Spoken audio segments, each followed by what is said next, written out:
thank Jerry for putting these together. It'll be 29 years this December. A few of you have already received this on email. I sent it out yesterday and today. It's called Growing Old Without Him. And it was from the New Republic, David Hadju. We know how old John Lennon would have been this Saturday today, 70, but who he would have been, we can only imagine. There were so many Johns. Teddy Boy, Mop Top, Walrus, Avant-Gardist, Mr. Ono, Politicker, House Husband, and finally, in the months before his death, 30 years ago this December, model of middle-aged content. Grow Old With Me. Lennon once crooned into a cassette recorder he used for making quickie demos in his apartment in the Dakota. The best is yet to be. Lennon had started writing music again after several years of semi-retirement, and the new tune was one he never got a chance to record properly before he was shot by a demented fan on the sidewalk of his building. He died too soon to grow old with his audience. Yet countless people who hold his music dear have been growing old with him. That is to say, Lennon's public has been aging with him as an enduring presence in its lives, even as that presence has become progressively, sometimes strangely commercialized and often hard to reconcile with the realities of Lennon's life and work.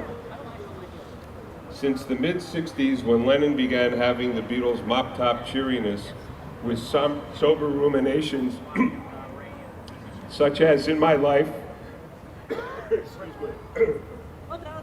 and expressions of doubt and anxiety, such as "Help" and "I'm a Loser." Can we get some water up here? I'm getting off this cold, yeah.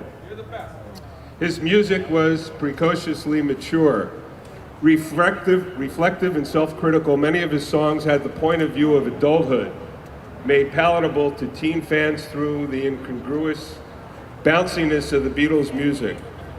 Paul McCartney drew the adult world, particularly from the pre-rock music of his parents and grandparents, in songs such as "When I'm 64" and "Honey Pie," but in service to nostalgia or sentiment. Paul was old-fashioned, John an old soul. Lennon made music to grow up by, and young people of several generations now have grown up following his lead. I was born almost 20 years after Lennon, and I discovered the Beatles quite a while after Beatlemania.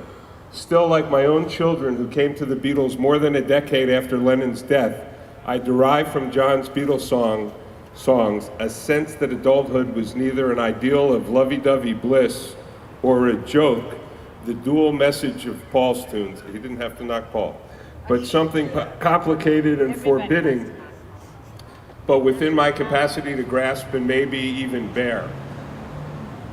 Aware of his influence and duly terrified by it, Lennon made his infamous comment about the Beatles being more popular than Jesus as a distress signal, a warning to Beatlemaniacs and no doubt to himself of the hazards of pop idolatry. Hey, thank you.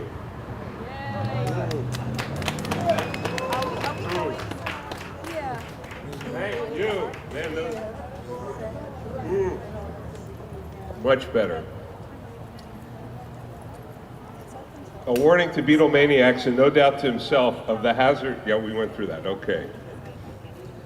The king is always killed by his courtiers, he told an interviewer after Elvis died.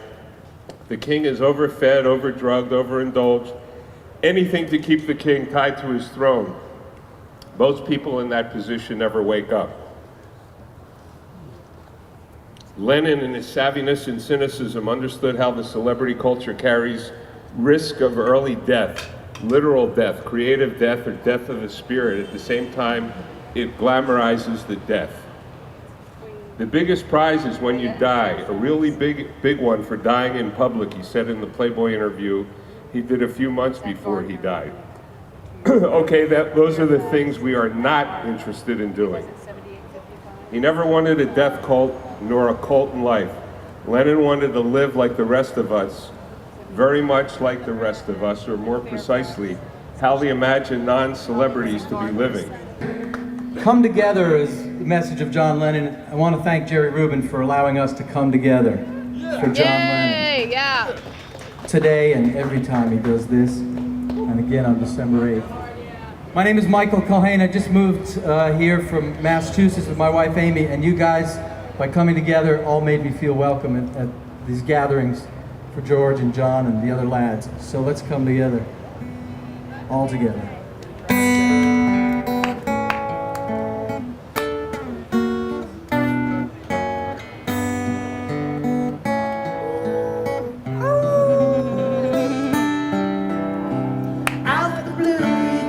To me,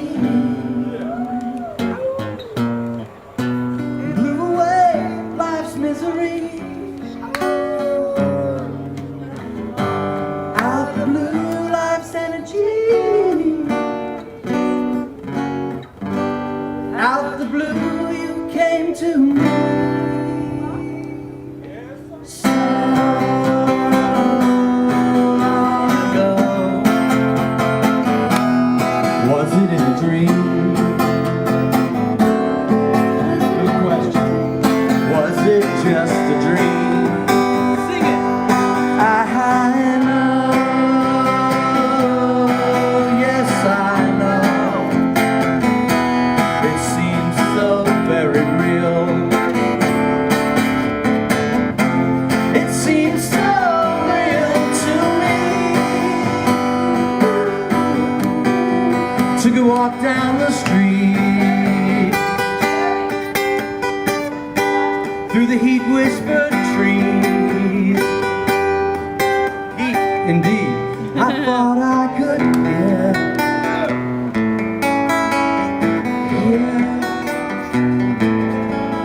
May pang anyone here? Nash.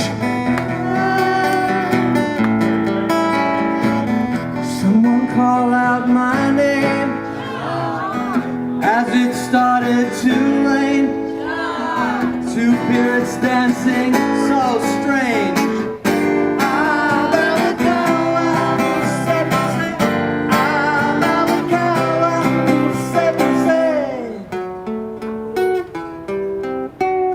And all that stuff. Dream away. Magic in the air. You know what? There's magic in the air. I believe, yes I believe. More I cannot say. What more can I say? On a river of sound, through the merry-go-round, I thought I could feel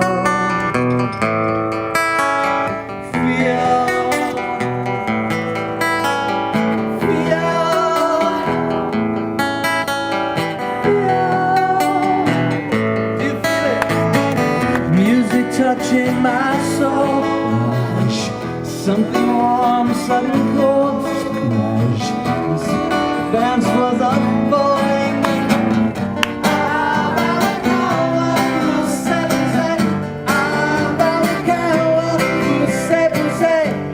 I'd like to thank Jerry and the boys for having me on tonight. Thank all of you. Peace and love. Happy birthday, John. Number 9, dream on. Michael Culhane, thank you.